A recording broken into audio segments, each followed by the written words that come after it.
Hello and welcome to the Rogue Monkey podcast and episode 79. My name's Kevin Pickard and welcome to the show that will hopefully inspire you to challenge yourself, whether that's professionally, personally, or in any other aspect of your life. Last week we had broadcaster Simon Mundy on the show and explored taking a leap of uncertainty and how to navigate that journey. And this week we are back with another conversation of inspiration, and we speak to a freelancer who has been on their own fascinating journey both professionally and personally, from teenage trauma through to parenthood, and then creating her own startup along the way. Our guest today is Charlotte Pirie, marketing and website extraordinaire. She was behind the social pages that were originally set up for MSN Messenger back in the day, and has a really interesting story of how that all unfolded and led to her founding her own business, RUN Marketing. You can find more about what Charlotte does in the show notes, but I'm not going to say much more than that, as this episode is packed with gems and I don't want to spoil it for you. Just before we get started, make sure you're giving us a follow on all the socials. We're on Facebook, Twitter, Instagram, and we're also on LinkedIn. Okay, let's get into it, and episode 79 of the Rogue Monkey podcast and the penultimate episode of season 10. Charlotte Pirie and RUN Marketing. From trauma to triumph, the journey of a freelancing marketing consultant. Hello and welcome to the podcast, Charlotte. How are you doing? I'm good, thank you. Thank you for having me.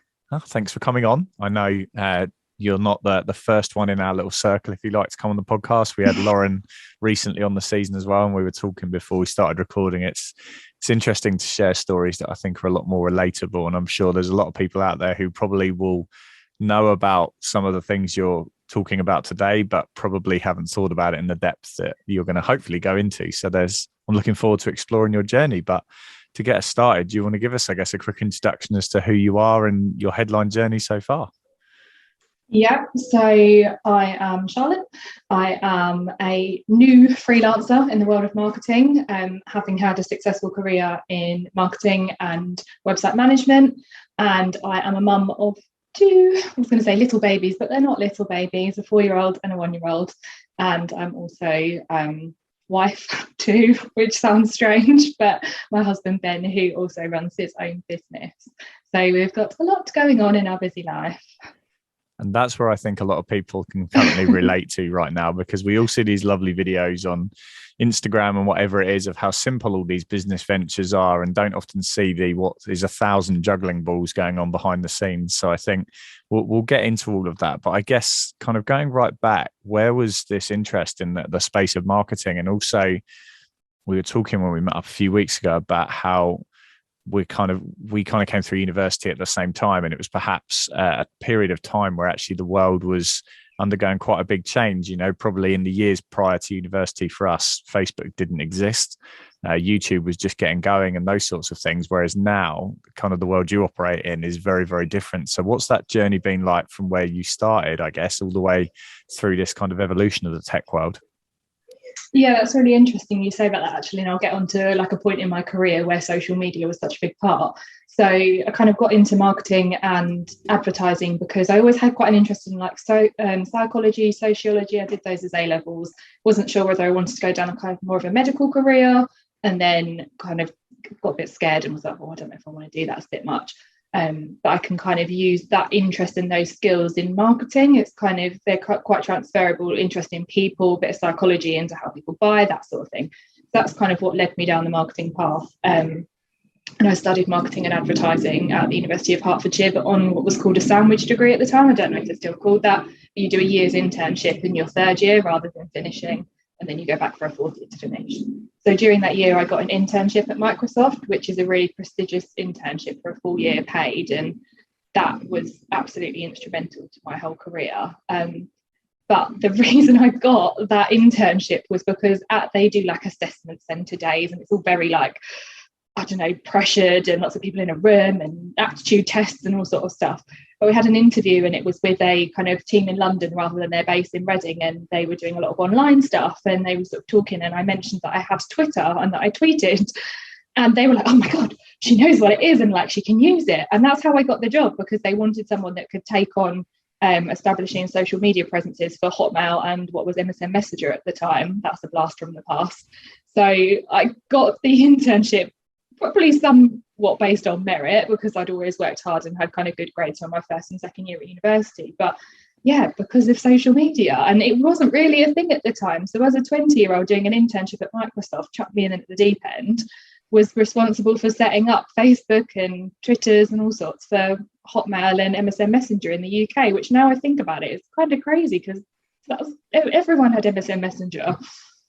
And this is, I guess, why I wanted to delve into your story, because we're, I guess, really fortunate coming from a generation that went through their adult life kind of living this very quickly evolving world. And I know in our previous seasons, I've had a guest on who spoke quite extensively about the world of blockchain and crypto and all those sorts of things. And it's like changed my head. Yeah, as with me.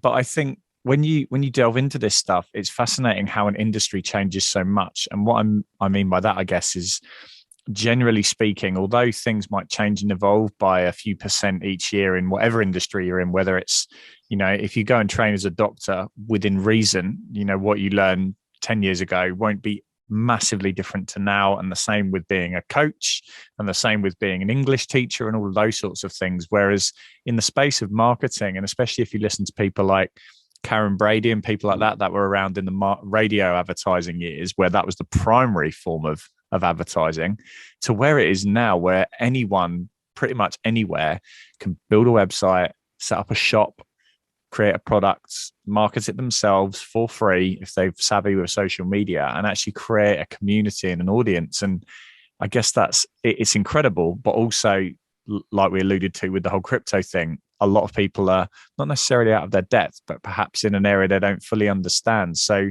at what point, when you kind of started on the academic journey, if you like, but certainly going through the school years, did you kind of go from a point of I'm interested in this to actually there's something in this, I guess, longer term as a career? And did you hone in on something specific, or was that during, I guess, over that kind of 3, 4, 5 year period at university, did that evolve and change? I can't really pinpoint a time, to be honest. I think, if I'm truly honest, it's something that I kind of plucked out of thin air when I was doing my UCAS application. I was really torn between whether to do midwifery, like down a health route, like I said, or this. So kind of, it was just a bit of a light bulb moment, like marketing and advertising. But thinking back, I've always been really interested in like adverts. Like I'd be the kid that would sit and watch the adverts, or like the logo game, that sort of thing, like before the logo game was a thing. And I'd always, like, my daughter who's 4 is just getting into reading, and I said to her the other day, I was like, you're going to be just like mummy was. And I'd sit and read like the back of a cereal box, or I'd sit and read the packaging of, like, I don't know, anything I could read, I would read it. But I wonder if some of that comes into, like, I was always interested in how things were presented and how things looked different. And I remember doing like school art projects where you would like copy out a packaging and I don't know, stuff like that, and always been interested in branding in general, really. So I think it's always been something that's kind of been there, and then had a bit of a light bulb moment that actually I can kind of take that interest in psychology, sociology, people, how people work, how people interact, and kind of shift that into marketing. But from more of a career point of view, because university, don't get me wrong, I know that university is important and it gave me a foot in the door at Microsoft, but I don't think I learned anything there that particularly helped me in my career. That was very much talking about old school marketing and advertising in the sense of like big advertising agencies and coming up with billboard campaigns, and that was kind of what I aspired to at that point, and working in a big agency. But then having done my internship, kind of got into online websites, that's the thing, because as part of my internship I was also just given, I think it was about at the time like a £20,000 budget, which for an intern that's never done anything before is insane, to work with an agency to update some websites for the brand, for the Hotmail and MSN Messenger brand, and kind of worked really closely with an agency on like planning what the pages would look like, going through rounds of amends, what needed to be where, what customers needed to see. So actually very early on in my career I was able to say, actually I really enjoyed doing this website stuff, this could be a route for me. And then when I left university, kind of not stumbled into, I kind of don't give myself enough credit, but fell into a job where it was, I think it was called like online merchandising assistant. So online was in it, didn't really know what I was doing, like what I'd be doing, but actually a lot of that was dealing with the website as well for that business. So kind of websites only came to me through doing and through experience and having like a role in a company rather than what I'd learned academically. I think that answers your question. It does. And I think something that kind of jumped out at me there was you talking about being the person that read the packaging and looked at all of the ways in which it's designed and thought through and those sorts of things. And I read a fascinating book a few years ago by a guy called Malcolm Gladwell, and he was talking about something called mavens, and they effectively like set the trends almost, and it looks at the roots of a lot of pandemics, if you like, but not the pandemic we've just had, but in terms of pandemics of trends in business and advertising. And it was talking about how actually, if you look at the way that packaging is set up and those sorts of things, the way in which you can feed back, and obviously now it's even easier through social media, is designed to catch those people who are interested enough to take the time to give that honest, detailed feedback. And I think being in that position you are now, where you're looking at an external company's website and offering and giving all that feedback, you were almost preparing for that kind of maybe 20 years ago. Yeah. And yeah, obviously you'd have never thought of it like that, but there's an immense level of drive, and anyone who, you know, runs their own business has to have that. But where did that kind of come from? Because running your own business, and especially going freelance, is not easy. So at what point can you pinpoint on it, or is it something that evolved over time, that drive to do it yourself? I think I've always been very academic, which I think is a blessing and a curse, which I can go on to talk about more in detail, because I've got a bit of a bee in my bonnet at the moment about being academic and a bit of an overachiever and how that's not always good. So I've always had like a bit of a drive. But when we spoke before, I kind of touched on it with you that I lost my mum when I was 18. I was in my first semester of university and my mum passed away really suddenly. And as an 18-year-old, I was her next of kin. I had to take on this huge, having lost my mum, which was the worst thing I could have ever possibly imagined happening in my life, but also take on the responsibility of paperwork, probates, planning a funeral, all this stuff that nobody ever wants to do, but you especially don't want to do when you're 18 years old and you're in your first semester of university and everybody else is just going out, getting drunk and having fun and not got a care in the world. And I think that has pretty much shaped the rest of my life. Like, I had to grow up in an instant. So I think a lot of people say, oh, you're quite wise or whatever. And I'm like, well, I had to be. Like, I had to just go from being a silly 18-year-old with, I don't know, being quite an academic, silly 18-year-old, but to being this grown-up that was responsible for herself. I moved in with my dad, but he had his own sort of second family through a second marriage. So it wasn't the same as kind of being at home. So I think that kind of gave me quite a big drive to say, like, I can either go one of two ways. I can let this consume me, or I can let this drive me. And I think that kind of, yes, it was a really difficult time, but also was like, I can't let this affect the rest of my life. So I need to work really hard. I need to get a first in my first year of university. I need to get a first in my second year, because then that will help me get my internship and that will help me get this, and kind of using that to drive me forward. And I think almost in a sense, like, make sure that I'm never in a position where I can't look after myself. But that was kind of I was lucky that my dad was there, but also that I'd always been quite good at planning. Like, I'd always had a job since I was 16. I had a little bit of money to support myself, and having lost my mum at 18 so suddenly, I was not geared up for it in a way, but I was sensible enough that I could still continue with kind of looking after myself. And I think that sort of drove me to be, I always want to be able to look after myself, and I need to do well and be successful to be able to do that. I guess we'll get into some of the more professional stuff in a minute, but I'm really curious of how that has kind of been honed and shaped, that drive over the years, because I think too often, as I said, people I think see running your own business and growing businesses as being quite glamorous from the outside, and it's really cool, and you know your own boss and all those sorts of things, and you have to be extremely disciplined, which is obviously, as you've alluded to there, a skill that you've honed over a long period of time. But at what point, when you're throwing kids into this, because you know, being a business founder that also is a parent, and that's something that I know many of our listeners can relate to, of going, again, it's all well and easy saying you've got to do this and you've got to do that, but hold on, you've also got to do this and you've got to do that for the kids and get them to school and help with the homework and run them around and feed them and all of these sorts of things. So where did that, and I say balance very loosely because it's not a balance, you just kind of muddle through, but where did that kind of, I guess, I'm trying to figure the best way of phrasing it. Where did it come from in you to still have that drive from a business point of view whilst being a parent? I think for me, the kind of bubbling of wanting to run my own business started just after I'd had my first daughter.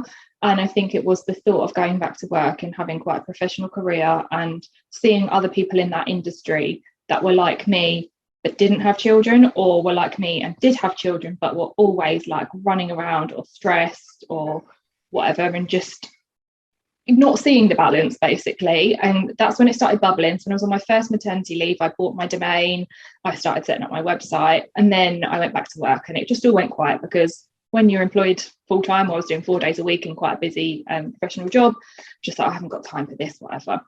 And then I had my second daughter during the pandemic, so July 2020, and my mental health suffered a lot. I had postnatal depression with my first, but not too much.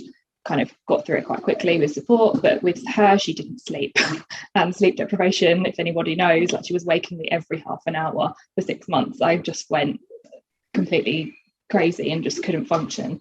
And I think having had that mental health dip, and I had to do a lot of work, a lot of counselling to kind of get myself out of that. And then kind of later, into her first year, I was feeling a lot better. We were kind of settled. And then I went back to work, and I could feel my mental health slipping again. As soon as I was back to work, probably within the first 4 to 6 weeks, I think I probably handed my notice in at about 6 to 8 weeks after being back. And I think it was just having had that real battle with my mental health and a lot of work to get it back to where it was, feeling that slip as a parent of 2 children. I thought, this isn't what I want. My children deserve more. I deserve more. This isn't a life I want to lead. Who's picking this kid up from where? What times are we picking him up? Who needs this in that car, or what car? It was just too much. And I could feel everything getting bubbling and bubbling, bubbling. And I thought, I can't do this. I want more from my life. I want more for us. Running my own business is, I think, the only way I'm going to get that. So that's what I did. And it's obviously a fascinating story from your perspective. But I think just to broaden the context for the people listening, this isn't just you running a business. Ben, your husband, is also running a business that has been massively affected by the last 2 years. If you had to pick industries that have certainly really struggled through the last 2 years, anyone with an indoor fitness facility has really been up against it. So making that decision in the pandemic whilst having an under the age of 1 year old and all of these sorts of things, talk us through that journey? Because I think that's something, again, it's something that I think a lot of people can look at and go, oh no, well, it is possible to do that. And it's going, well, it's not just that in isolation. There is, another channel that's running alongside this that was under very high amounts of pressure as well. So how did you manage that, and what was that journey like? I think there's a couple of parts to it. So one part is Ben himself. He's an extremely driven person, and he is very focused on his business. He's very clear about what he wants to do, and he's made a huge success of it. And the business was just starting to bounce back at the point where I went back to work in sort of September 2021. And we could see that it looked like COVID was kind of going away. Well, still it's not, but you know what I mean? Like that we wouldn't be getting more and more restrictions in place. And the business had enough money in the bank to kind of support me if that's what I wanted to do. And I have absolute faith in Ben that he will make a success of whatever he chooses to do with that business. So that's kind of one thing. And I know that I'm extremely privileged to have that.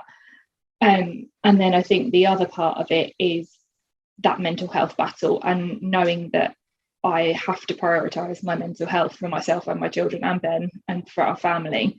And that so a lot of the stuff that from losing my mum, she also suffered with her mental health a lot, and she had a lot of unresolved grief in her life. She lost her dad when she was 13, and I kind of sort of had, through counselling, had a bit of a light bulb of like, I don't want history to repeat itself. I don't want to be in that same situation. So I think I have always kind of had my ups and downs with anxiety, not necessarily depression, but I've always been a very kind of, I don't know, emotional and quite anxious and a big worrier. And having that turning point when my youngest was sort of 6 months just completely changed me. There was one point I saw an osteopath, and it was because I'd taken my daughter there because she was very unsettled as a baby. And I sort of got talking to the osteopath, and she offered me a free treatment because she could obviously see how much I needed it. So I went and saw her, and she's a cranial osteopath.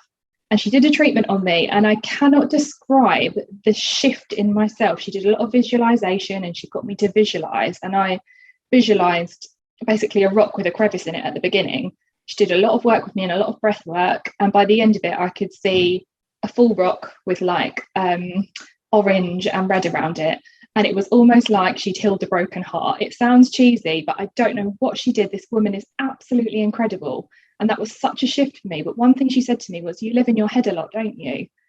And I was like, yes, I do live in my head a lot. I've got a constant internal conversation. And just by her saying that really helped me to hone it back. And that kind of then led onto this healing path, working with a counsellor, etc., etc. But all of those things combined, then going back to work and feeling myself slipping back into that sort of grey, just was like, no, I cannot do it. I have to prioritise my mental health over everything. And we're fortunate enough that obviously we could work out finances that if I didn't get any clients within a certain amount of time, then we could just about get by. We've got some savings, that sort of thing. But those were kind of the factors in the decision making. I completely trusted Ben. I needed to prioritise my mental health for myself and my family. And we could just about manage without any money for a couple of months. I think that's incredible. And I think there's a lot of people out there that will take huge inspiration from this, because I think the last 2 years, there's been a lot of bleakness, a lot of challenges for a lot of people in all parts of the world. But actually, there's also been a lot of positive storytelling of people saying, well, I've tried this. And, you know, we started this season off with an entrepreneur who went on and did incredible things with her business with her husband. And actually, I find it quite uplifting. And I think back to I think it's the Henry Ford quote that says, if you think you can or you can't, you're right. And I do think that's kind of this attitude that we're kind of showing here of, if you genuinely believe you're going to make it and you've got that drive and that support around you, and you do frame your thinking positively, you will make it work. And, you know, we'll get into the business side of things. But when you made that decision to step away from the work after going back from maternity leave, how quickly was it, you know, 1,000 miles an hour into setting up and running your own business? Because like you said, it was something that perhaps sat dormant for a little while. And suddenly, when you almost give yourself that permission and a bit of a kick up the backside, if you like, when you hand in your resignation of, right, this is it, this is on me now. What was that like? And how did you go about that? It was terrifying, because I'd worked for the same company for 8 years, obviously with some maternity leave chucked in there as well. So, it was a lovely company to work for. I enjoyed the company, but I just didn't necessarily enjoy what I was doing so much anymore. It was really difficult to do on a part-time basis. So the decision itself was difficult. I kind of some of the other stuff I've said maybe makes it seem a little bit rose-tinted, but it wasn't a difficult decision at all. But you know, I really learned to trust my gut more, and my gut was saying this is the right thing to do. You can't continue going on how you've continued. And I think, I can't remember who the quote's from, but it's like a quote that sort of says, if you keep doing what you're doing, you're only going to get what you're going to get. That's not the quote, that's paraphrased, but you know what I mean. Like, if you just keep doing the same thing, you're going to get the same thing. So I knew it was the right thing to do, but it was very difficult. And then I had a 2-month notice period, because I'm quite a serious senior role. So I just used every evening that I had the energy to start making my website properly, even though it's still nowhere near where I want it to be. I had a website there. I started sort of putting the feelers out with people I know about whether they might have any work for me, just chatting to other friends that are freelancers, just getting a bit of feel for what I should do, if there's any kind of processes and things I need to start thinking about. And then I kind of just said, right, I'm going to give myself 3 months. If I earn nothing in those 3 months, we can get by. From leaving work up until kind of the 3-month point, I'm going to keep my daughter in childcare, so that even though it's a cost, I'm not going to be able to do what I need to do to build the business with a 1-year-old running around. I remember I did some online networking with her and she came into the room. She'd been destroying her sister's bedroom and came in with a pair of 4-year-old knickers on her head, peeking in on my Zoom calls. I was like, yeah, from the very beginning, cannot work when child is involved. Work and child have to be separate. Forgotten what my point was. Building the business. I kind of gave myself those 3 months and didn't put too much pressure on it. And I think that was kind of really good for me, because I didn't feel this like absolute weight on me, like I have to make money, I have to do this, I have to do that. and it came a little bit more naturally. So started picking up some clients fairly quickly and kind of getting an idea of a bit more what I wanted to do. I knew that I could do marketing, I knew that I could do websites, but what were those I wasn't quite sure. So very quickly kind of realised that my skills I had a lot of SEO skills, which is something that a lot of small businesses don't understand. They're scared by it. They really want support. So very quickly learned that's what I want to do, as well as the other stuff that I do. But yeah, don't think that answered your question. I'm massively waffling. No, not at all. And I think this is the the jump forwards, I guess, into the business itself, because I think it's really interesting to paint that picture from a personal point of view, because I think that's the bit that it doesn't matter. Everyone knows someone who's founded their own business. And I think the story behind that and that personal journey is something that a lot of people will have empathy with and go, oh my God, I understand. I remember exactly what that was like. Going into this, I guess, space around SEO, especially something that some people are listening to this going, what's SEO? I think I've heard of it. And I know we want to talk about CRO as well. So in layman's terms, what do you do? What do I do? So I do a few things. So basically where I specialise and where I think I can add the greatest value to small businesses, I mean any businesses, but I really like working with small businesses where I can really get in, get to know people, get to know businesses and really make a difference, is website optimization. So making sure that a business's website is doing everything it needs to do for that business. It's their shop front basically. So SEO is search engine optimization.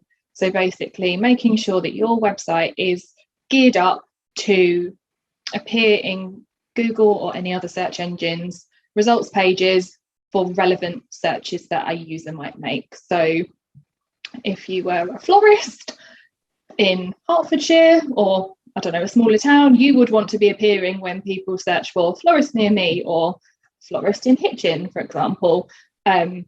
So what I do is make sure that they have got all the things in place on their website to get them at the top of those lists when people search for that.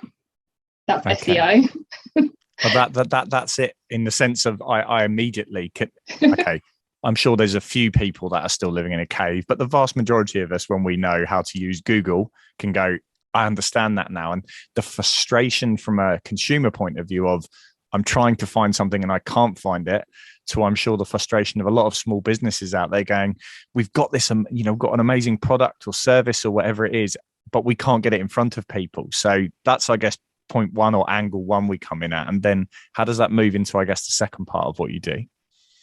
So the second part of what I do, and I do general marketing as well, but I think the website is so fundamental to any business because we do live in an online world. And like we touched on before, the world is changing, but online's not going anywhere. And anybody you talk to has probably got a smartphone right next to them. I'm sure you have. I've got mine right next to me now. If I want to know anything, I pick my smartphone up, I Google it. So that's why I kind of focus more in on this part, because I think it's so important and so fundamental before businesses get too hung up on doing lots of other marketing. I feel like this is one of the things they need to get right. What else I do that is quite different from what some other people are doing is I also do conversion rate optimization, which is basically making sure that anyone that does land on your website has all the right things in front of them to reach your end goal, whether that is to buy something from you on your website, whether that's to make an inquiry, whether that's to make a booking, so that you're not only getting traffic to your website through SEO, but you're also getting a customer or hot lead sort of potential customer out of that traffic. And I think not everyone kind of puts those two things together, and quite often in big businesses, if you've got an SEO team and a CRO team, they'll butt heads quite a lot because some of the stuff that the CRO team do might negatively influence SEO, and there's a fine balance and you're not always going to get it right. But without having a really kind of well thought out website with all the right buttons in the right place, all the right text in the right place, the text saying what you do, there's no point sending all that traffic to your website because people are just going to go, well, don't know what this is, and go away. You need to catch people's attention and kind of get them interested, get them moving through your website or your funnel, as like people would call it, if you were using more marketing-y speak. I think the funnel thing is something that, and I've tried to explain this to people before, and I say, as a show of hands in a room, how many people have Amazon Prime? Put your hand up if you've gone on Amazon Prime to look for something and left not buying something. And very few. very few. And that is effectively, in terms of product placement, if you like, from the shop, getting it to the top of Amazon's list. And then once you're on Amazon's website, you're going to buy it because they make it so easy. So I think that there's something that, again, if people are not familiar with some of these terms, they can certainly relate to going shopping online on certain websites, and the sales process and finding things is made really easy. So I think that's something that I think a lot of people can relate to. And I think, especially working with small businesses, often when you talk to a medium or some of the larger corporations out there, there's quite a few layers to get through. So like you said, you don't get into it, you kind of just have a touch point with like a part of that organization. Whereas when you're working with a small business, you can have that CEO, founder, MD, whoever it is in front of you and their team, and actually explaining to you why they do what they do, how they do what they do, what they're trying to achieve, that vision, that mission statement, if you like. And actually that must, from a rewarding point of view, it must feel much less transactional, because you're not just going in with this company that you've heard of, but you don't know all of our team, do this for us and leave. It's much more than that. Has that been something, and I know you've been doing it a little while now, that you've actually got to a point where you're like, I'm really enjoying the human aspect of this as much as the process of CRO and SEO?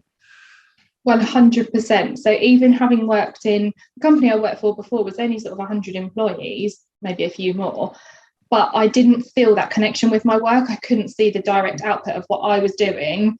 Yes, they were making millions and millions of pounds, but I couldn't pinpoint the action I'd taken that contributed to that in a way. So it almost feels a bit less rewarding and you can't really see the output. Whereas with the small business clients that I'm working with, it's so rewarding to have a human connection. And that's a big part of what I do. I'm very much about just being a nice person, being a nice human, having a human conversation, being honest, open, like we're all just people, and kind of selling in that way as such, which doesn't feel like selling at all. And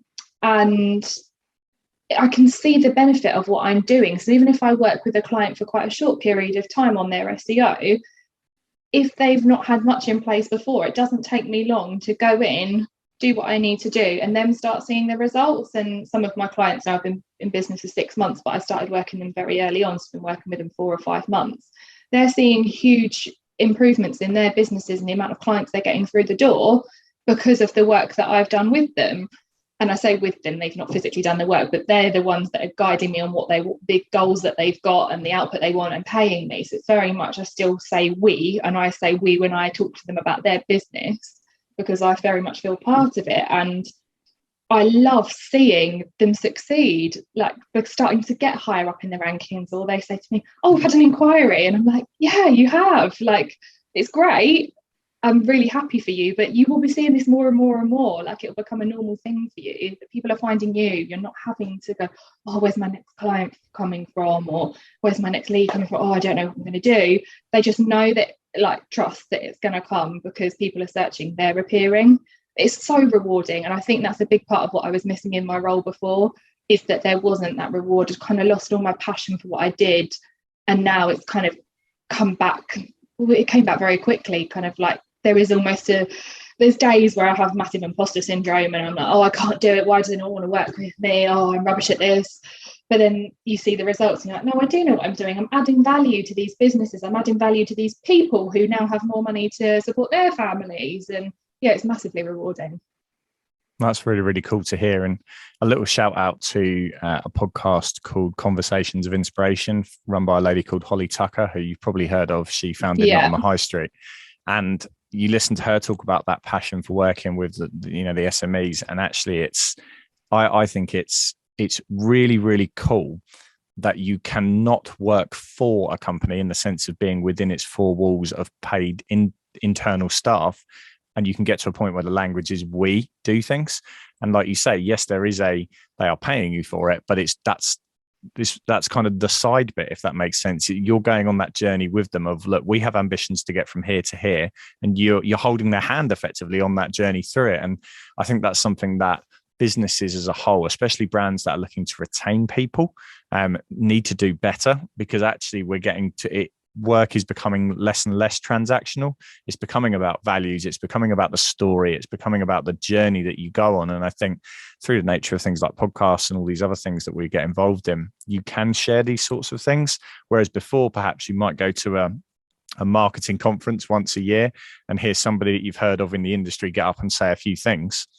Now, you can lose days if you want to, going on things like YouTube and podcasts and actually just listening to these stories of how you have really added value. But I don't know, I just think it's when you get to a certain size of business, the value always seems to just come down to money, or in terms of how it's perceived. It might be, let's say Netflix, for example, oh, it's worth 150 billion or whatever it is.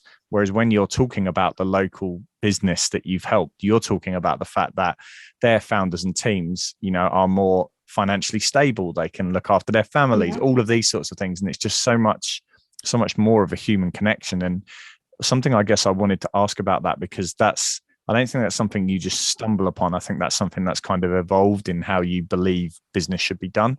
But what was the best bit of advice you've been given on this journey, or a couple of pieces of advice? Have you had people on that journey who have helped you get to a point where you are now? Oh, that's a difficult one, because I do listen to a lot of podcasts and I do talk to a lot of people when I do a lot of networking. So I have not necessarily advice, but I have a lot of conversations with people. That's a really tricky one. I think it kind of comes down to advice that not necessarily about being human and having human connection. I think I've kind of learnt that bit myself, in terms of I just happened to, when I first started stopped working and started working on the business, fell into like a week-long networking retreat that a lady of a local networking group was running, just an online thing and not a physical go somewhere retreat. And it kind of just set that thing of, networking, it doesn't have to be like standing around in a room and wearing a suit and whatever, and just making connections with real people and having conversations and not feeling afraid to follow up or add someone on LinkedIn afterwards and continue the conversation. So I think that wasn't necessarily advice, but that's something that's worked really well and happened quite naturally. But another thing I think, which is advice that come from other freelance friends, is like being professional, because I think a lot of people can kind of go into freelancing, and I did when I first started, like, I'll just make up a price, and do I need a contract, or I'm not sure. But actually, after speaking to friends that are freelancers, saying yes, you do need a contract, and them sharing their contracts with me as inspiration, and I definitely get a signature, we should probably ask for a deposit up front, that would be a good idea. That kind of advice has been like massively valuable, because it helps put boundaries in place and help me protect my income, protect my, I guess, mental health, because I'm not like worrying about, oh my god, I've done the work and it's not going to get paid, that sort of thing. So that's been really valuable advice as well. I think there's a lot to be said there around that, and you touched on it in the previous point around networking. And I think too often the conversations of networking can be feel overly like stifled or professionalized, in the sense of traditional networking, where it's almost like speed dating with people that you probably actually don't want to spend any time around. Whereas people who generally get involved in the more softer aspects of networking, some of the online groups, the local little groups and things like that, actually it's not that different from being almost like the old school village fetes, where people are just having conversations with each other and it happens to be linked to work. And I think that's something that I've picked up from spending time around you and Ben, and obviously I know we do some work with Adam and Lauren, but that wasn't a formal networking group, if that makes sense. That was just people who want to help other people in this space of going, have you thought about this? Have you tried that? There's somebody here I can connect you with. And it's that sort of thing where actually you get to a point and you're like, I have actually done a lot of networking, but only probably 10% of it could be formally labeled networking. And I think too often people might actually search for the formal stuff without realizing that if you list, I don't know, however many friends you've got on Facebook, go through and think, how many of these people own their own businesses? How many people have founded their own businesses whilst being a parent? And suddenly you realize you've got 10 or 15 golden contacts within your own friendship circles.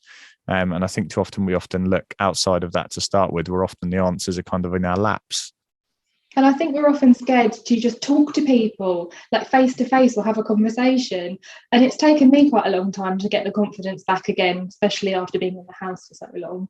to have the confidence to just chat to anyone. And even now, like, I find myself having random conversations with people. I went to buy some flowers the other day. I had about a 10-minute conversation with a lady about hydrangeas. And I don't know, I would never have called myself previously a person that would just chat to anyone. But now I do. I just end up having conversations. And I went into like a shop the other day. It was quite a new shop. And I just said to the woman, oh, you've done something really lovely here. I really like what you've done. Here's my card. No pressure, but just if you do need any support, I know what it's like to sort of start a business. Just give me a call. And another lady in the shop went, oh, can I have your card? I want to make a website. And I was like, okay. But just having the confidence to just talk to people. Don't sort of be the one standing in the corner. And I know not everybody has that confidence and it doesn't always come naturally, but kind of thinking, what's the worst that can happen? Like, you might feel a bit silly or someone might not want to talk to you, but what's the best that could happen? Like, you could make a great new connection, or you could reignite an old connection. Some of the work that I do now is based on me just putting like random posts on LinkedIn, not necessarily talking about very much at all. I probably wouldn't have the confidence to talk about SEO on LinkedIn because there's so many experts on there, but just, I think I put a post on there the other day about how many invoices I'd sent, and it got quite a lot of people talking to me, and then people cropping up in my inbox. And it's like, just putting yourself out there a bit more, and yeah, not being afraid to talk. Yeah. And the phrase I want to pick out of that last thing you just said is, what's the worst that could happen? I was at, ironically, a conference about, I'm trying to think how many, well, it was pre-pandemic, so quite a while ago. And it was down at the London Olympic Stadium. And this guy came in who was genuinely just wasn't a famous person in the sense of he walked in and you went, oh, that's whoever it is.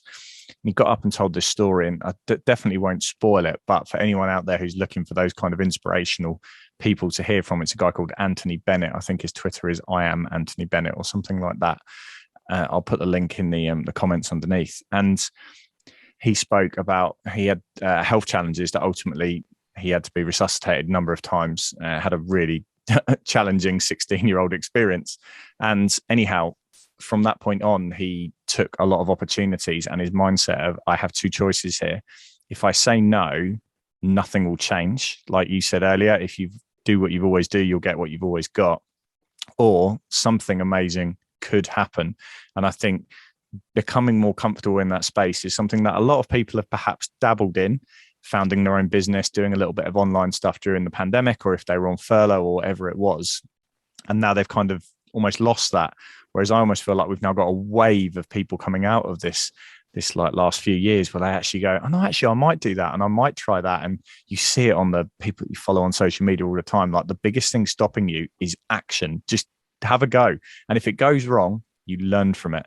And I think it's a really healthy place to be. I think not in everything, there are certain aspects of your life where you need that stability and security and routine, but actually there's other areas where it's exciting to be in that space. And is that something, do you feel like you've got to now where you're more comfortable doing those sorts of things?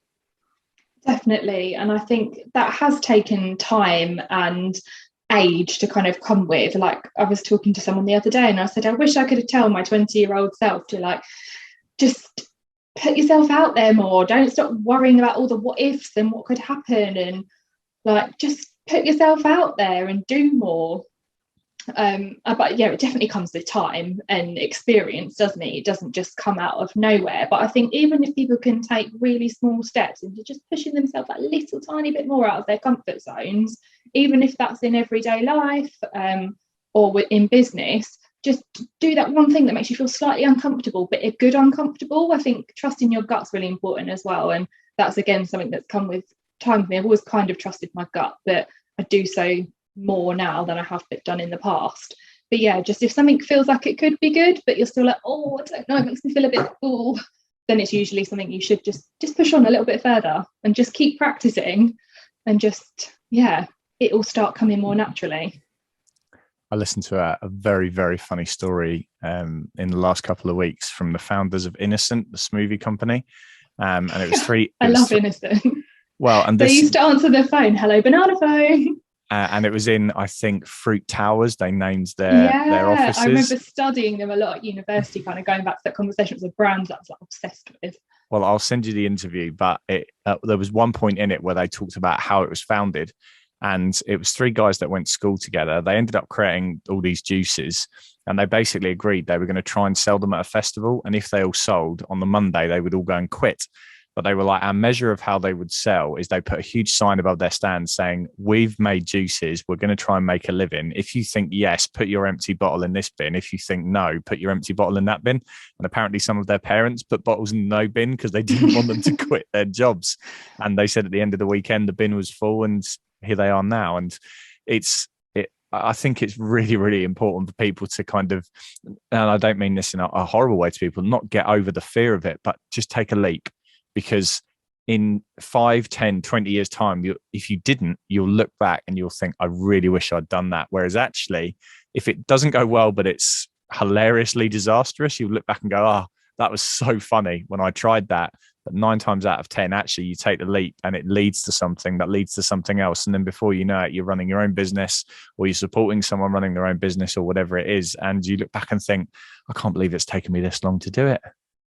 And I think it's all about taking measured risks, isn't it? It's like, what you've got to have that sensible head of what is doable for you, maybe financially or mental health wise. I don't know, like, you're not going to push yourself massively out of your comfort zone. It causes you to have a panic attack or something, but you know what is doable for you and you know where your limits are. It's a bit like being in the gym and being like, oh, can I do a couple of kilos more, like in terms of lifting or something? And sometimes you just be like, oh no, because you're being a bit lazy, but actually you know that you could just push that little bit further and you're not going to do any harm by doing it. I think it's that, and just having that balance and sort of trusting yourself. Well, you mentioned in your last point that if you could go back and speak to your 20-year-old self, you would tell yourself to stop worrying and just kind of crack on with it. But what would you go back and say to yourself now, having lived all of this, just starting out, even if it's still when you were at school? Would there be something that you would say to that teenage Charlotte and you think that would have really helped at that point? I think it's probably what I just said in, like, don't worry so much, but also going back to that point of like pushing outside of comfort zones and kind of taking leaps is, don't always feel like you have to plan so much. I'm a massive planner. Like, if we were going on holiday, I'd want to know the itinerary set out by the minute, and we're going here and we're getting this place via this coach, and I've got the thing printed out and it's in this folder. Like, that was me. Whereas now I'm far more relaxed about it, which I never thought I would be. And actually life is a lot more interesting and a lot more fun when you don't plan everything.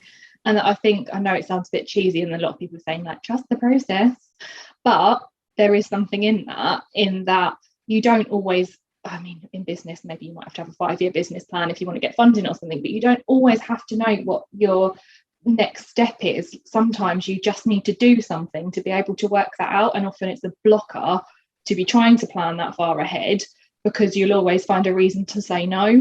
Whereas kind of going back to me giving myself 3 months with the business to earn nothing, I didn't put any pressure on it, but it happened, but probably because I didn't have that pressure. Whereas like with the over planning, you kind of put that pressure on it and then it doesn't happen and it leads to disappointment. So I think what I would tell myself is, stop worrying and stop being an over planner. I think that's fascinating because a friend of mine, childhood friend, has recently exited a business, and I remember thinking of starting the business from a podcast point of view in the last couple of years, and actually thinking, oh, I know someone who's like a pro at business, I'll ring them. And said, right. And I'd obviously, you Google, what should I have when starting a business? And it's like cash flow forecast, business plan, all of these sorts of things. And he was like, no, waste of time. The second you write it down, it's out of date. And I was like, okay, this is a bit of a sharp learning curve, but actually that's the point. It's a learning curve. It's not a straight line from one end to the other and everything's planned out. Number one, it would be boring. And number two, that's just not how the world works, and certainly not the business world. So I think that's a really, really nice piece of advice to kind of pull it all together. And I know there'll be people coming off the back of this and the small business owners thinking, I want to find out more about this. And we will put all of your details, the social media links, because you put some awesome stuff up on socials. But for now, Charlotte, it's been really, really cool to explore the professional journey, but also the human journey as well, because I think that's something that a lot of people out there can relate to. So just a huge thank you for your time. Thank you for having me. I hope it helps somebody. Thank you for listening to today's podcast. And don't forget, we've got a back catalogue of content that goes all the way back to January 2020, including fighter pilots, Olympic champions, TV presenters, and inspiring authors. We'd really appreciate it if you can give us a quick rate and review, however you're joining us today. And if you don't want to miss out on any future episodes, make sure you hit subscribe. Our community update drops once a month and we've got some great guest content being added, so be sure to sign up for that. And finally, we're all about inspiring and supporting as many people as possible. So if you can share this episode with one person that you think would enjoy it, that would be really, really cool. Thank you again for joining us for another episode of the Rogue Monkey Podcast.